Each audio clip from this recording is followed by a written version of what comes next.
बाड़ी के पूर्व विधायक जसवंत सिंह गुर्जर ने बीएसपी से भरा नामांकन।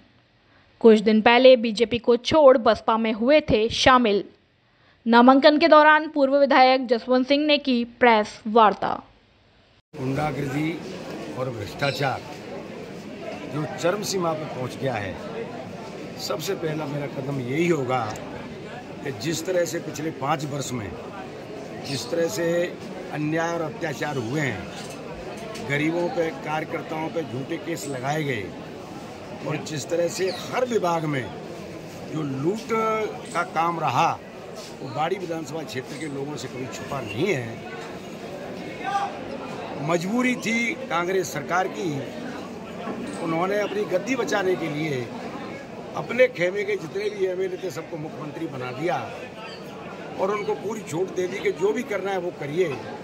तो जिस तरह का यहाँ जो संकट पैदा हुआ विधानसभा क्षेत्र में, मैं समझ रहा हूँ, मैं ये 6वां चुनाव लड़ रहा हूँ, ऐसा आज तक नहीं हुआ। अधिकारी घर पे आके ठेके करवा रहे हों, बाईपास के नाम पर केवल अपना घर भरने के लिए बाईपास निकाला हो।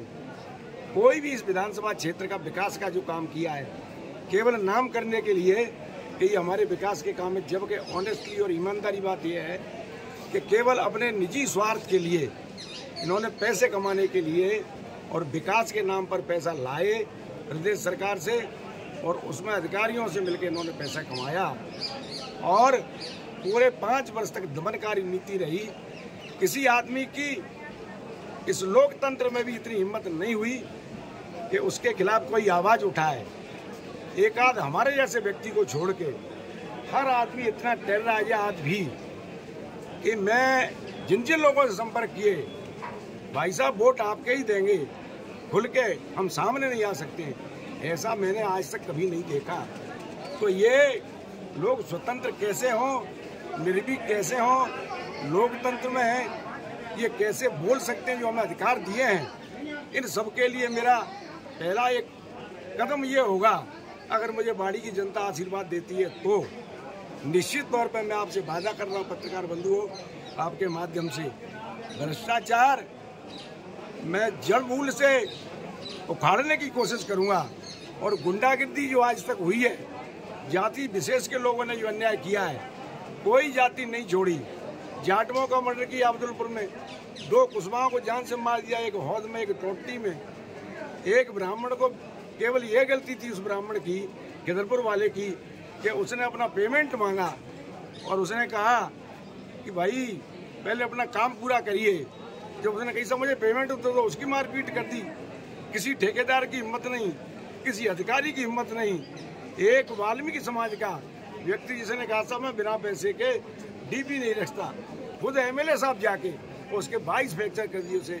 इसी वजह से कांग्रेस ने इनको टिकट नहीं दी, मजबूरी बस ये पाला बदल के वहाँ चले गए। अब इनको आगे पता लगेगी कि बदले हुए समीकरण और बदले हुए हालात में जनता कैसे आशीर्वाद देती है, ये समय बताएगा। लेकिन मैं आपसे कह रहा हूँ कि अगर मुझे आशीर्वाद मिला तो ये 2 कदम मेरे पहले होंगे, भ्रष्टाचार मिटाना, ईमानदारी से काम करना और गुंडागर्दी जो हुई है उसे टोटल खत्म करना। नहीं, बसपा से आप कैसे मतलब इसको व्यवस्थाओं को सुधार करेंगे? आप बसपा में एमएलए को साथ तमाम अधिकार होते हैं।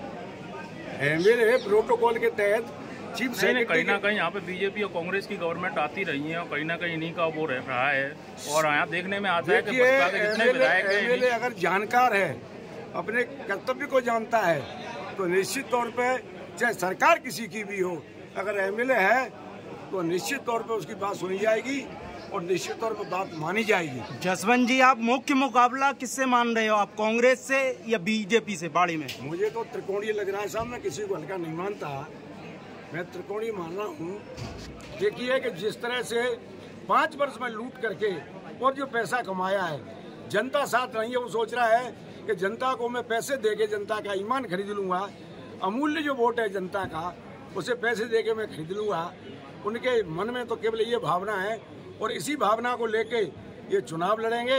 बाकी जनता और समाज, मैं कह रहा हूँ कि जो इनके 15,000 वोट मुसलमान समुदाय से आते थे उनमें ये शून्य हो गए और कांग्रेस पार्टी का वोट था उसमें ये शून्य हो गए। अब इनकी शुरुआत कहाँ से होगी ये पत्रकार सब जानते हैं। बाकी वक्त बताएगा कि जनता अगर वास्तव में दुखी है, लोग वास्तव में दुखी हैं, वास्तव में देख रहे हैं कि अपने घर भरने के अलावा कोई काम नहीं किया है, वास्तव में देख रहे हैं कि भ्रष्टाचार हुआ है, वास्तव में ये देख रहे हैं कि कोई भी अधिकारी बोलता है उसकी पिटाई होती है, ऐसे विधायक को बदलना ठीक है या नहीं, ये तो आने वाला वक्त जनता फैसला करेगी कि जनता जनार्दन किसको आशीर्वाद देती है। प्रेजेंट एमएलए हमेशा आपका आरोप लगाते हैं कि 10 साल आपकी सरकार रही जब आप बीजेपी में थे, अब तो परिस्थितियां बदल गई हैं, लेकिन जब आपने कुछ नहीं किया, कोई न कोई एक वो बता दें कि आपने कोई विकास कार्य किया हो। मैंने, अगर आपको ध्यान हो तो एमएलए बनने के बाद 5 साल बाद एक बुक मैंने 10,000 से ज्यादा बुकें बांटी थी। उन 5 वर्षों में मैंने कितना काम किया, उस बुक के अंदर सब कुछ है। इन्होंने जो काम किया मुझे ये तो बताता कि जनता के भले के लिए कर दिया। तुमने यहाँ नाली खुदवा के डाल दी, ठेकेदार से पैसे ले लिए। तुमने एरिगेशन में कोई सीमेंट नहीं लगाया, और मैंने जब ठेकेदार से ये पूछी कि ठेकेदार तेरे को शर्म नहीं आती क्या, तू सीमेंट नहीं लगा रहा है? बोला साहब 6 करोड़ लिए, 6 करोड़ रुपए मेरे से। इनका आरोप है कि आपने अगर कोई विकास कार्य किया हो तो आपकी कोई पट्टिका होती है, आपने कोई। साहब मेरे को एक बताओ कि जब मैं एमएलए आपने बनाया तब सरकार नहीं थी? नहीं, जब सरकारें थी, भले ही आप एमएलए नहीं, सरकार तो थी आपकी। सरकार थी तो उस समय काम हुए हैं, और उस बुकों की तैयार करवा के आगे पीछे बांट दूंगा कि कितने काम